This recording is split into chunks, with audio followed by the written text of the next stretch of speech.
Wait a minute, gang. Hold up now. President Donald Trump, has sent troops, the National Guard, to Washington, D.C. to help clean up, I guess, the homelessness problem and also, I guess, to help with crime in the city. And not only that, but he's actually threatening to deploy more troops into more U.S. citizens, more U.S. cities across the United States of America.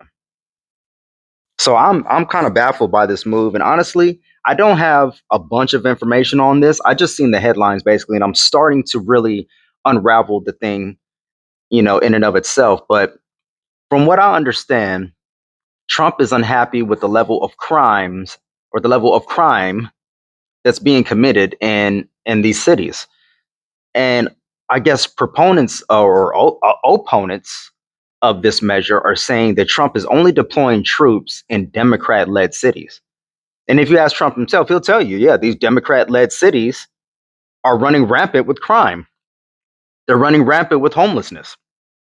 And I mean, he has a point, but I will say this, though, it's not just Democrat led cities. To say that it's just one side versus the other is playing that dual mindset game, is playing that, you know, this or that mentality that I'm just not going to get into. I don't play those kind of games anymore. Democrat versus Republican, Republican versus Democrat. I'm neither. So I'm not playing those kind of games anymore. So this video is not going to be about that. This video is going to rather be a question to the viewers. Do you or do you not agree with this measure? Not saying do you agree or disagree with Trump, or do you like Trump or do you not like Trump. I'm not asking you that. That's none of my business.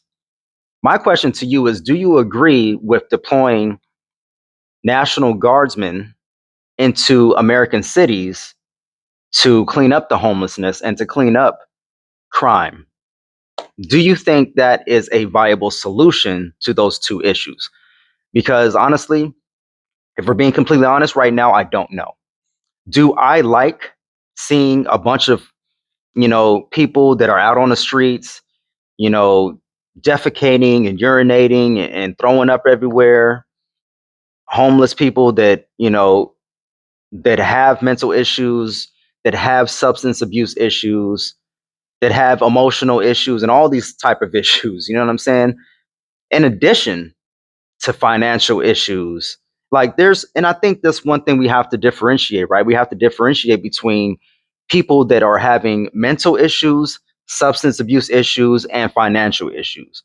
Because the people that are having financial issues, their problem is not going to be solved by telling them they need to move, or, by locking them up. Then at what point are you then criminalizing poverty? So I do feel that way.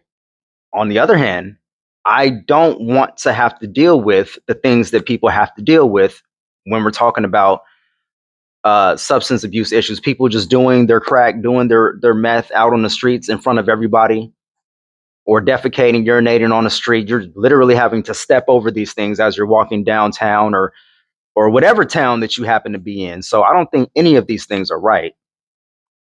So the question then becomes, how do you deal with it? You don't just lock everybody up, right? Because then you're in fact criminalizing homelessness, you're criminalizing poverty. But at the same time, people that are having substance abuse issues, if you say, hey, we'll check you into this program, you know, a lot of those people refuse. Or they'll say, like, hey, we have a bed downtown at this homeless shelter. People don't like to go to these homeless shelters because, from what I'm hearing, they're saying that, it's unsafe. Okay, isn't it also unsafe to be on the street? So, these questions have to be asked. And look, if you're saying, that I can't ask these questions, that makes me a bad person for asking these questions, then I don't know what to tell you. I mean, I do know what to tell you, but I'm not going to say it on this video because I'm not going to take it there. But I'm hoping that we can have open and honest discussions about these things so that we can come to viable solutions. Let's not just shut each other out and cuss each other out and say, hey, you don't care about homeless people because you're doing this, or you don't care about these people because you're doing this. Let's all talk about it. Let's get to the root causes of these things, because a lot of times the cause for homelessness, it's not the same cause. It's often financial, it's often emotional, it's often uh drug related. So there's different aspects of this that we need to address. As far as the crime goes, I mean, according to, some officials in DC, for instance, where they just deployed the troops, the mayor had said, I believe it was the mayor who just said that crime has been low for like the past, I can't remember. I want to say 30 years, but correct me if I'm wrong in the comment section. I don't want to be wrong, but hey, it is what it is.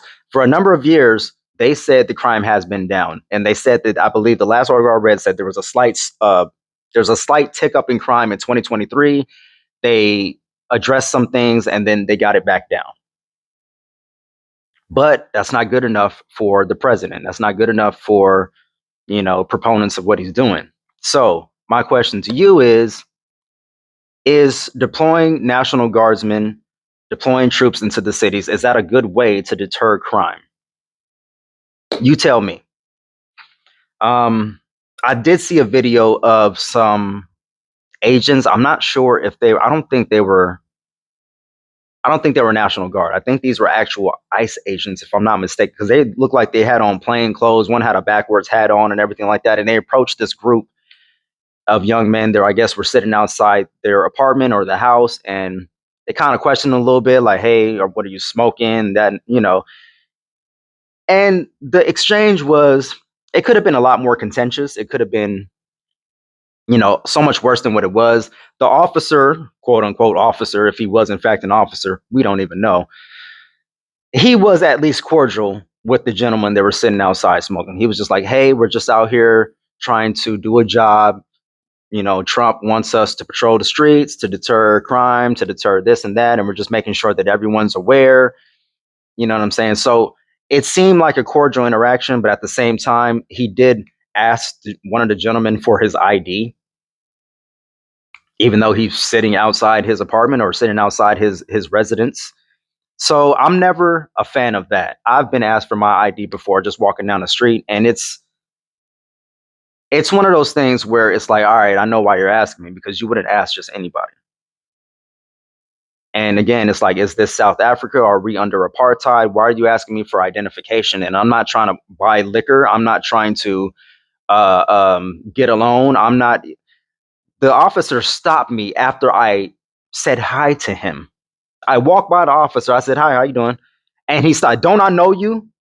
And then made me pull out my ID. So I've been profiled before. I know how that feels. It's not a good feeling. It's not right.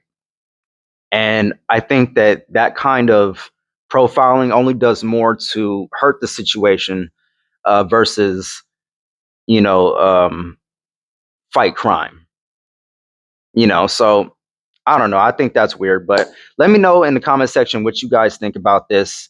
I will find out more information in regards to this whole situation. If you have more information about this already, drop it in the comment section so that we're all aware and we can have these conversations. We can ask these questions and come to viable solutions in regards to this. All right.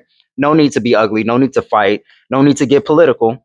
It doesn't matter if you're Democrat or Republican. What matters is right and wrong is wrong. Sound off in the comment section. Let me know your thoughts. And until next time, love, peace, and light. Love more than you hate. Flip out.